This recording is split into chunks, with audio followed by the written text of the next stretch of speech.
রসুলকে দিয়া আল্লাহ গেলেন গায়েব হইয়া, রসুলের ধন খাজা পাইয়া শুয়াছে আজমিরে।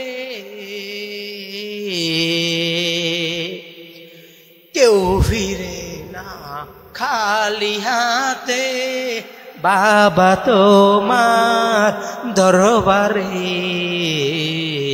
কেউ ফিরে না খালি হাতে, খাজা তোমার দরবারে।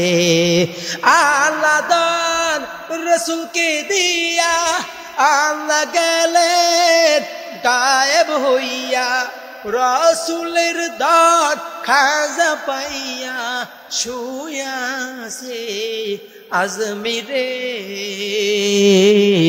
কেউ ফিরে না খালি হাতে, বাবা তোমার দরবারে। কেউ ফিরে না খালি হাতে, বাবা তোমার দরবারে। মারহাবা। শয়তানের দোন ইসমাইল মাদানিকে দিয়া, শয়তান গেলেন গায়েব হইয়া। সেই ধন পাইয়া তাহিরিক বন্ডকে দিয়া, ইসমাইল গেল গায়েব হইয়া।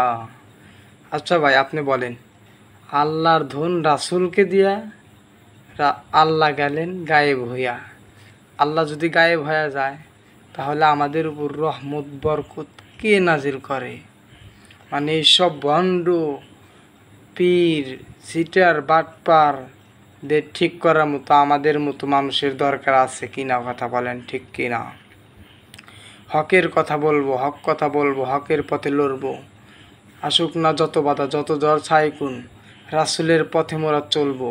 আল্লাহ এবং রাসূলের পথে চলবো এবং হক কথাগুলো বলবো। তাহলে মানুষ ভালোবাসবে আমাকে, আমাদের।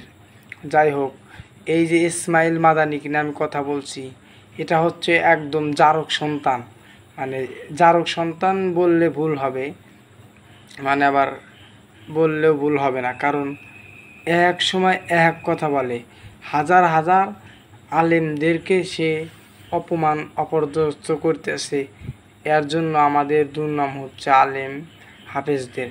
যাই হোক, একে সবাই এড়িয়ে চলবেন। এ হচ্ছে মিথ্যুক, এ হচ্ছে প্রতারক, মানে ভণ্ডামি করে টাকা কামাই করে আপনাদের সাথে মানে ভালো ব্যবহার করে। মিডিয়ায় হেভি একটা আইলে জেলে ভিডিও বানায় ভাইরাল হওয়ার জন্য চেষ্টা করে। সবাইকে বলি, ভালো লাগলে চ্যানেলটি সাবস্ক্রাইব করুন আর আমার ভিডিওগুলো শেয়ার করে দেবেন।